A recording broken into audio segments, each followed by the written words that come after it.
Bonjour à tous et merci de nous rejoindre pour une nouvelle saison de Dimanche en politique Grand Est. Je suis ravi de vous retrouver pour votre émission mensuelle. La politique du Grand Est, les dossiers de société de notre région, c'est dans Dimanche en politique sur France 3. Aujourd'hui, nous nous intéressons à la semaine de 4 jours pour les salariés. Un aménagement du temps de travail qui séduit de plus en plus d'entreprises et qui intéresse les employés désireux de mieux concilier vie professionnelle et vie familiale. Nous allons en parler sur ce plateau avec nos invités. Julien Hézard, bonjour. Bonjour. Vous êtes le secrétaire départemental de la CGT de Meurthe-et-Moselle. En duplex avec nous depuis Strasbourg, Valentin Rabault, bonjour. Bonjour. Vous êtes le vice-président de l'Eurométropole en charge des ressources humaines. Merci d'être avec nous. Et enfin, à mes côtés, Luc Bertossi, bonjour. Bonjour. Vous êtes le délégué général du MEDEF de Meurthe-et-Moselle. Alors avec vous, nous allons voir quel est l'intérêt de passer à la semaine de 4 jours pour les entreprises. Quels sont les avantages et les inconvénients du point de vue des employeurs comme des salariés? Faut-il généraliser un temps de travail réduit pour tous les salariés ou faire du cas par cas?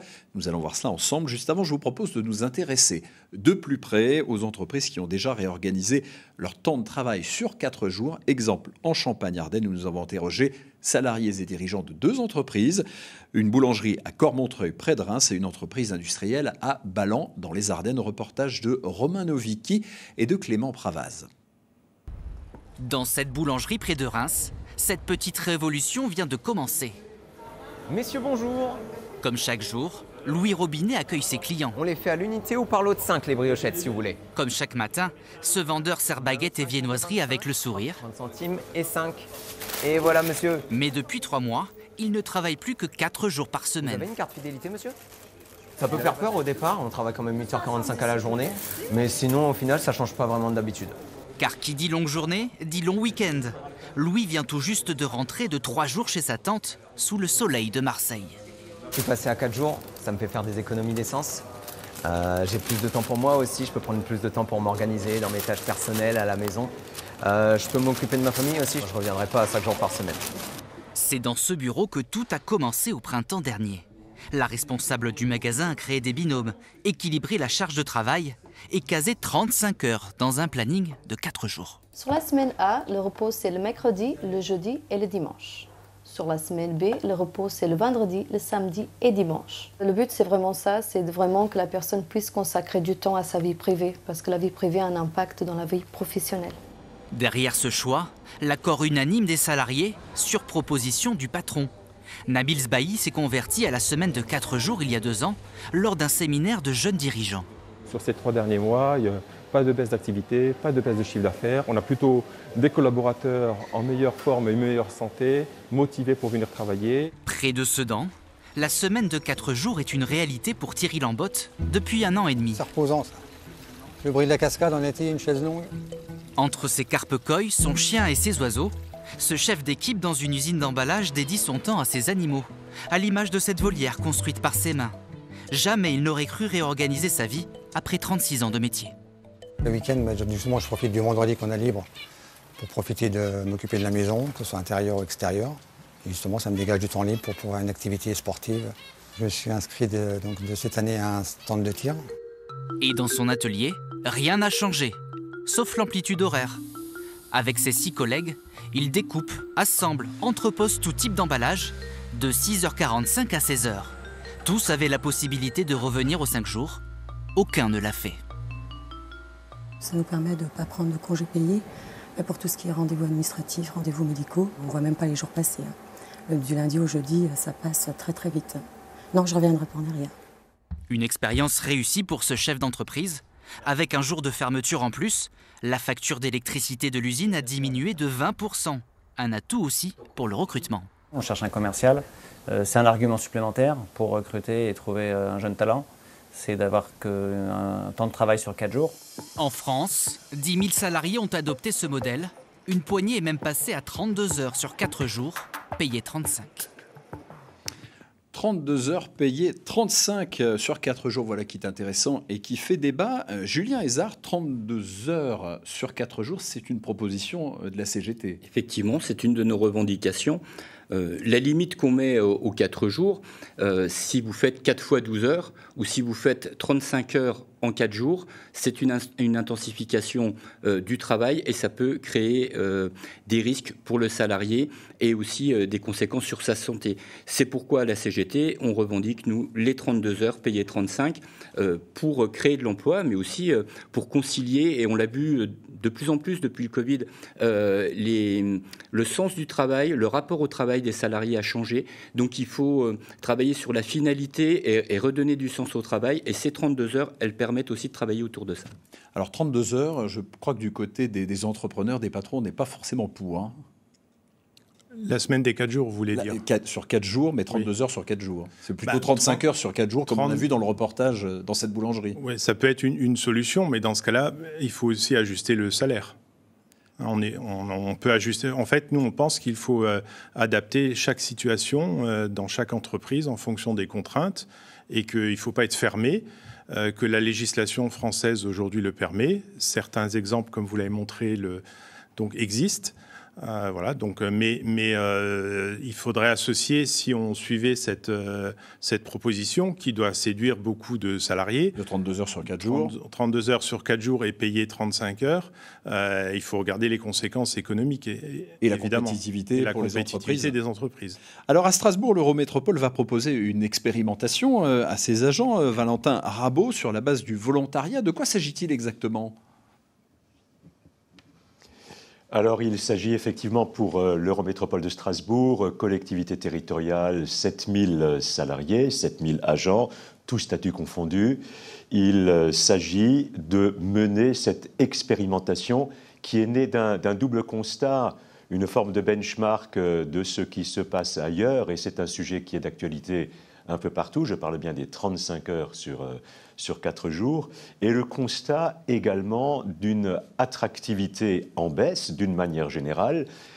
Beaucoup de métiers sont en tension. Dans la fonction publique territoriale, nous dénombrons un peu plus de 200 métiers différents répartis en 8 filières. Et il se trouve que dans une maison comme l'Eurométropole de Strasbourg, aussi importante, nous sommes confrontés au quotidien à ces difficultés d'attractivité. Et donc, la semaine de 4 jours à 35 heures est un des éléments, un des vecteurs qui entrent en ligne de compte dans notre panel d'offres d'emploi pour assurer ou pour garantir, ou en tout cas essayer de garantir, une meilleure attractivité. Voilà ce constat que nous faisons. Oui, pardon, l'attractivité, je disais, l'attractivité, c'est effectivement un argument pour les employeurs, justement, de dire on peut moduler votre temps de travail. Vous pensez que c'est une bonne chose, que ça peut attirer justement des jeunes qui sont plus soucieux d'avoir du temps personnel ? C'est vrai qu'on sort de cette période de crise sanitaire où il y a eu une vraie recherche avec le télétravail et les réactions rapides qu'on a dû mettre en place. Il y a une vraie réflexion qui est née sur le sens du travail et sur l'équilibre avec la vie, entre la vie privée et la vie professionnelle. Donc, oui. Ça peut créer de l'activité pour retrouver justement des emplois. On sait qu'il y a des emplois à pourvoir qui ne sont pas pourvus. Hein. Vous pensez aussi que ça peut créer de l'attractivité pour les jeunes de dire vous êtes sur 4 jours et puis... Mais si vous voulez, c'est des mesures accessoires. La vraie attractivité, et monsieur le dit, quand vous avez le point d'indice de la fonction publique qui a été gelé pendant des années, vous avez une grille de salaire qui est basse, comme beaucoup de salaires dans le privé au niveau du SMIC, là, ça nuit à l'attractivité des salaires. Quand vous êtes sur des métiers avec des salaires bien payés, généralement, vous avez moins de problèmes d'attractivité. Mais ces mesures en 4 jours, ça peut aider par rapport au rapport au travail. Mais le vrai problème d'attractivité, c'est le salaire. C'est le salaire. Donc, il faut quand même payer ses salariés. Alors, on l'a entendu en France, quelques 10 000 salariés ont déjà passé le pas de la semaine de 4 jours. Et il y a des études qui tentent d'approuver qu'ils s'y retrouvent. On va voir quelques chiffres. C'est le think tank Autonomie qui a mené la plus vaste expérience mondiale sur la semaine de 4 jours. Et il ressort des bénéfices pour les salariés et pour les entreprises. Donc il y a 61 entreprises, 2900 salariés qui ont testé On l'a vu, on va le revoir sur cette infographie. 56 entreprises parmi ces 61 ont décidé de rester à 4 jours. Donc ça s'est passé au Royaume-Uni. Et quels sont les bénéfices pour les salariés? Eh bien, on va le voir sur cette autre infographie. Le taux de burn-out est en baisse de moins 71%. Les taux de départ de l'entreprise, moins 57%. Et les jours d'arrêt maladie, moins 65%. On le voit ici noté. Ça veut dire qu'il y a quand même un vrai bénéfice pour le confort des salariés. Valentin Rabault, c'est ce que vous attendez aussi, j'imagine, à l'Eurométropole, de pouvoir avoir ce gain, ce bénéfice sur le personnel? Bien sûr, comme tout employeur. Et je partage totalement les propos qui étaient tenus sur votre plateau. Le rapport au travail a changé. C'est aussi un constat que nous faisons. Et j'insiste tout particulièrement, nous avons beau être, selon les générations, pour ou contre, favorable ou défavorable, avoir un avis positif ou négatif, peu importe, mais le rapport au travail a changé.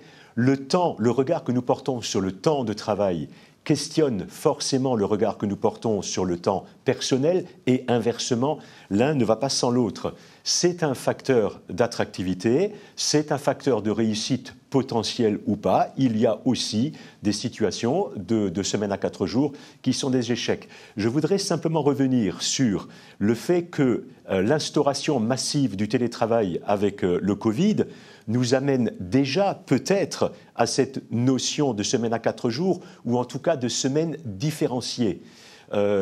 Aujourd'hui, nous avons un regard qualifié sur le travail et il faut que nous passions à une évaluation qualifiée du travail par rapport à une évaluation quantifiée du travail. L'évaluation quantifiée, c'était la badgeuse, c'était les 35 heures à son poste de travail, etc. etc.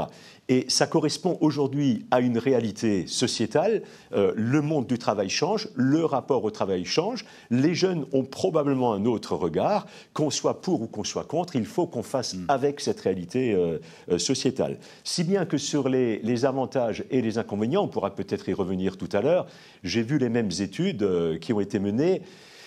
Je reste toutefois conscient que le panel 61 entreprises, comme vous le disiez, 2000 et quelques salariés, dans les collectivités territoriales, l'expérience actuelle menée par la ville de Lyon concerne un peu moins d'une centaine de salariés. Nous aimerions bien arriver à ce chiffre-là aussi début 2024 pour ce qui concerne notre Eurométropole. Il reste que ce panel n'est pas encore un panel excessivement large et qu'il faudra prendre avec toute la mesure l'évaluation. Il faudra faire avec toute la mesure une évaluation du dispositif, une évaluation avec les salariés bien sûr, avec les chefs de service, avec les organisations syndicales et, j'insiste, aussi avec la médecine professionnelle, puisque la charge mentale sur une journée de 8h45 ou de 9h n'est pas la même que pour une journée de 7h. Bien sûr, bien sûr. Et ça veut dire des journées de 8h45, c'est beaucoup pour les salariés. Effectivement, moi, les études, je ne les conteste pas. Cependant, je pense que sur les questions de rythme de travail, on a besoin d'études sur un temps long. Vous savez, oui, parce qu'il y a peut-être l'effet de la nouveauté, c'est-à-dire on se met dedans, tout à coup on n'a que 4 jours de travail puis 3 jours de repos. Tout à fait. Et vous savez, au début du XXe siècle, dans l'industrie, on disait le 3-8, c'est très bien. Et puis aujourd'hui, on se rend compte que quand on travaille en équipe d'alternance, généralement, on perd 7 ans d'espérance de vie. Et ça, on ne l'a pas mesuré au départ. Donc, il faut regarder. Et nous, le principal risque qu'on pointe là-dessus, quand on fait 35 heures en 4 jours, on intensifie le travail. Et quand on intensifie le travail, il y a forcément des conséquences sur la santé, sur la charge mentale, monsieur le disait tout à l'heure. Donc il faut observer ça de très près. Et puis surtout, il faut le construire avec les salariés, avec les représentants du personnel. Et nous, on défend les 32 heures puisque c'est le sens de l'histoire, la réduction du temps de travail. Et d'autres pays regardent ça. J'ai l'exemple IG Metall en Allemagne. Eux, ils vont plus loin, ils défendent la semaine de 28 heures. Donc 32 heures payées 35 avec la création d'emplois qui va avec. Et puis c'est un vieux slogan qu'on avait à l'époque des 35 heures, mais qui est toujours d'actualité. C'était on partage son temps de travail et puis c'est du temps pour tous, du temps pour soi et puis du temps aussi pour les autres, parce que le temps dégagé permet d'aller vers des activités plus collectives. Après, il y a une question de main-d'œuvre à l'heure actuelle. On sait que le marché de l'emploi est en tension, donc question de ce côté-là. Voilà, c'est ce que je voulais dire aussi, c'est que l'idée semble bonne pour les les salariés, donner un meilleur équilibre. On voit des avantages, ils existent. Mais aujourd'hui, notre situation économique est telle que, je vous donne l'exemple de la Meurthe-et-Moselle, puisque j'y suis. J'ai assisté hier à une réunion de la préfecture sur la stratégie de l'emploi pour le département. Et donc, on nous a annoncé qu'il y a eu, sur 12 mois, 100 000 offres qui ont été proposées par les entreprises. Et aujourd'hui, on a 25 000 chômeurs qui sont employables immédiatement. Donc il y a vraiment une question là. Donc ça veut dire qu'aujourd'hui, si on diminue, même sans parler des effets purement économiques, des effets purement financiers, il faut réussir à produire aujourd'hui. Et donc si on va dans ce sens-là, d'enlever encore une journée de travail sur les machines, voilà, ça, on s'en sortira pas. Alors, vous parlez de machines, il y a une question qui se pose, c'est est-ce que cette semaine de 4 jours peut s'appliquer partout? Non, pas forcément. Vous êtes dans l'industrie, Monsieur Hézard, ça semble difficile à mettre en place. Il faut le travailler, mais effectivement, on a besoin de repenser également les cycles de travail et puis de coller avec la réalité. Donc, la revendication de la CGT, c'est de 32 heures sans RTT, la semaine de 4 jours. Et quand c'est pas possible, parce qu'il y a des contraintes de production, on générait ce qu'on connaît aujourd'hui, c'est-à-dire de la RTT. C'est le cas dans les fonderies, par exemple, dans les verreries, où on ne peut pas arrêter l'outil de production. Et là, ça semble difficile de mettre 3 jours de repos. Ou alors, il faut l'organiser en équipe, quoi. Oui, et puis si vous embauchez, vous pouvez organiser le travail un peu différemment et renforcer les équipes, créer des équipes supplémentaires. Et ça permet de pouvoir, là aussi, créer de l'emploi. Et le chiffre que vous disiez tout à l'heure, moi, je ne le conteste pas non plus. Mais quand il y a 100 000 offres et il y a 25 000 personnes qui ne sont pas dans l'emploi, il y a déjà un problème de formation. Mais il y a aussi parfois des problèmes de rémunération. Et sur l'attractivité des métiers, on y revient. La fiche de paye et les grilles de salaire, c'est particulièrement important. Et là, on se rend compte aussi que ça tire vers le bas et partout dans le pays. Et puis, il peut y avoir peut-être des risques. Valentin Rabault, on évoquait en préparant cette émission le risque de passer à 100% pour une personne qui était à 80% et puis finalement d'être surmené, que les bénéfices attendus ne soient pas au rendez-vous. Ça peut aussi exister et là, il faut être vigilant. Oui, je vous remercie. C'est un vrai point de vigilance. Et c'est la raison pour laquelle je disais tout à l'heure qu'il est opportun d'évaluer le dispositif avec la médecine professionnelle. Tout d'abord, pour ce qui concerne l'Eurométropole, et me semble-t-il, ce précepte devrait être valable partout, cette semaine à 4 jours, d'abord, c'est pas une nouveauté absolue. Déjà, aujourd'hui, dans les cycles de travail, les 35 heures sont effectuées sur 4 jours, une semaine paire, 5 jours, la semaine impaire, peu importe. Cela revient, nous y avons réfléchi à la faveur des 1607 heures que nous avons mises en place. Cela revient, la semaine à 4 jours, à mettre en place un nouveau cycle de travail.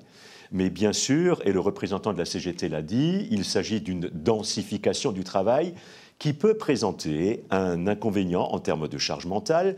Et cet inconvénient, et vous venez de le dire, peut être doublé d'une situation, par exemple, de la personne qui a décidé déjà de travailler à 4 jours en sollicitant un temps partiel à 80%, pour d'autres fonctions, des fonctions parentales, des fonctions professionnelles, peu importe. Et cette personne-là pourrait être tentée, pour des raisons économiques, de rester à 4 jours, mais d'être rémunérée sur la base de 5 jours, c'est-à-dire de revenir à 35 heures. Auquel cas, sa charge physique et sa charge mentale pourraient être mises à contribution de façon particulière, de façon excessive peut-être, je n'en sais rien. Tout ça me permet de dire que cela doit être une expérimentation sur la base du volontariat et cela doit être assorti d'une évaluation objective, discernée. Et vous l'aurez compris, je fais partie de ceux qui disent que ce n'est pas une mesure qui peut s'appliquer dans l'absolu, mais qu'au contraire, cela doit être discerné. Cela n'est pas possible dans tous les services, cela n'est pas possible pour toutes les fonctions et cela ne sera pas possible raisonnablement pour toutes les situations personnelles. Luc Berthe aussi, vous rejoignez cette position qu'on ne peut pas faire de loi pour imposer les 4 jours. Quelle est la position du MEDEF là-dessus ? Oui, la position du MEDEF est de dire que, comme aujourd'hui le cadre réglementaire permet de faire ces expérimentations, allons-y, regardons, faisons des tests, comme ça se fait dans pas mal de pays européens aussi. Ça se fait à Lyon, ça va se faire à Strasbourg. À Strasbourg, mais aussi dans des entreprises, même s'il y en a assez peu chez nous. J'ai lu une étude de l'association des DRH, l'Association nationale des DRH. Et donc, sur plus de 500 DRH qui ont répondu. Et donc, on est à moins de 3% des entreprises qui envisagent de faire une expérimentation. Il y a une frilosité de la part des entrepreneurs, des entreprises, des patrons? En fait, aujourd'hui, notamment si on prend le cas de notre situation locale, on a beaucoup de très petites entreprises, donc moins de 10 personnes. Si vous enlevez une journée, et vous voyez, déjà aujourd'hui, ils travaillent pas mal avec les heures supplémentaires. Donc ça veut dire qu'il faut quand même un certain nombre de salariés. On ne peut pas l'appliquer à des TPE, quoi. Il peut y avoir des cas. Vous avez montré dans votre exemple que la boulangerie, je prends une dizaine de personnes, donc ça peut s'appliquer. On pense aussi aux services, mais en disant c'est plus souple les services, puisque finalement c'est du travail humain. Donc on peut dire qu'on travaille sur 4 jours au lieu de travailler sur 5. Hein. Mais dans un compte d'exploitation d'une entreprise de service, la partie salaire est essentielle. Ça peut aller jusqu'à 80% des coûts. Donc, si vous enlevez, vous voyez, 20% de recettes, on va dire, ou de productivité, eh bien, vous ruinez votre compte d'exploitation. D'où peut-être la frilosité de y aller, de tester, de voir, quoi. Voilà. Donc, ajuster, et je comprends aussi votre remarque de dire on ne peut pas baisser, c'est-à-dire quelqu'un qui est déjà avec un salaire très bas, avec les périodes d'inflation qu'on connaît, on ne peut pas lui baisser son salaire en disant vous passez à 4 jours et on ajuste à 4 jours. Donc ça, je comprends que ce ne soit pas une solution. Ouais. Mais d'un autre côté, on ne peut pas... Les rentabilités minimales des petites entreprises qui sont en difficulté, c'est leur survie aujourd'hui. Julien Hézard, vous êtes dans l'industrie, on peut citer, hein, vous êtes à Pont-à-Mousson SA, une entreprise bien connue dans notre région. Ça semble envisageable, la semaine des 4 jours, dans une entreprise comme la vôtre? Les 32 heures, tout à fait, oui. La 32 heures, oui. Oui, mais parce que vous voyez, il y a une différence. Nous, on veut un cadre collectif pour les salariés. Et que ce soit à Saint-Gobain, comme ce soit partout dans le pays. On veut un cadre collectif, c'est-à-dire une durée hebdomadaire du travail, 32 heures. Après, en fonction des réalités et des besoins, alors effectivement, il faut concilier entre les besoins de production dans une entreprise, les aspirations des salariés. Tout ça, ça fait partie d'une négociation. Et puis, il faut le travailler aussi avec les salariés. Et vous avez parlé avec des salariés, par exemple, de votre entreprise. Qu'est-ce qu'ils en pensent? Est-ce que les 4 jours, ça revient dans les discussions? Ou on est plutôt, comme vous le disiez, souvent sur les salaires? Nous, on est sur les salaires et aussi sur les 32 heures. Parce que, mais les 4 jours, non? Mais 4 jours, c'est difficile. Vous me parlez de mon entreprise dans laquelle je travaille. C'est des hauts fourneaux, ça ne s'arrête pas. Voilà. Donc, impossible. Voilà. Mais on peut travailler autrement. Et avoir plus de jours de RTT et dans certains métiers et certaines entreprises, on peut faire la semaine de 32 heures avec 4 jours de travail. Valentin Rabault, comment ça se passe à l'Eurométropole? J'imagine que vous avez préparé les 7000 employés, les 7000 agents de l'Eurométropole. Est-ce qu'il y a déjà des gens qui en parlent, qui en discutent, qui sont partants? Vous disiez espérer peut-être avoir 100 personnes. Ça se passe comment? Alors oui, nous sommes aux prémices de la démarche. C'est un débat que nous avons eu à la faveur d'autres discussions, notamment avec les organisations syndicales. Nous sommes en train, la direction des ressources humaines est en train de solliciter les différents services pour recenser les potentiels intéressés, pour s'assurer aussi d'un intérêt réel des agents qui participeront. Je pense qu'il faut avoir un panel, ou il est bon d'avoir un panel suffisamment représentatif. Il ne peut pas y avoir une expérimentation qui soit trop massive. On est bien sur un principe d'expérimentation assorti d'une double condition, si je peux utiliser ce terme, c'est le volontariat et le volontariat sincère des agents qui vont s'inscrire dans cette démarche et la compatibilité avec le service auquel appartiennent ces agents et d'une manière générale le service public. Ce ne sera pas possible partout. Moi, je ne crois pas aux mesures généralisées et de toute manière, c'est un bouleversement du travail qui fait en sorte que ce ne peut être qu'une expérimentation. Mais j'insiste aussi, et je suis d'accord avec un de vos participants sur le plateau qui disait tout à l'heure qu'il faut un temps long. Il faut se donner le temps. Je ne pense pas qu'il puisse y avoir d'évaluation au bout de 3 mois. Il faut se donner 6 mois, 1 an, peut-être davantage, et faire ensuite une évaluation discernée. Là aussi, l'évaluation ne sera pas quantitative, elle sera qualitative et elle sera autrement plus difficile à faire qu'une simple addition ou une opération arithmétique. C'est la raison pour laquelle nous souhaitons associer les organisations syndicales, les différentes directions, bien sûr, et la médecine professionnelle. Mais je pense que l'expérimentation pourra démarrer début 2024 avec le panel en cours de constitution et probablement une évaluation fin 2024. Merci. Rapidement, un petit mot de conclusion. On arrive à la fin de notre émission. L'idée, c'est dialogue social. Voilà, c'est ce que je voulais dire, c'est que le dialogue social semble la voie idéale entre l'entrepreneur qui connaît son entreprise et ses salariés qui connaissent aussi les contraintes. Donc c'est à ce niveau-là que ça doit se passer, faire des expérimentations longues et utiliser finalement la souplesse de la réglementation. On critique souvent notre réglementation juridique, mais aujourd'hui elle est assez souple pour permettre ces expérimentations. Eh bien, merci messieurs d'avoir accepté notre invitation pour parler de cette nouvelle organisation du travail, la semaine de 4 jours. À 12h30, vous avez rendez-vous avec votre édition d'information ici 12-13. Moi, je vous retrouve le mois prochain. Excellent après-midi à toutes et à tous.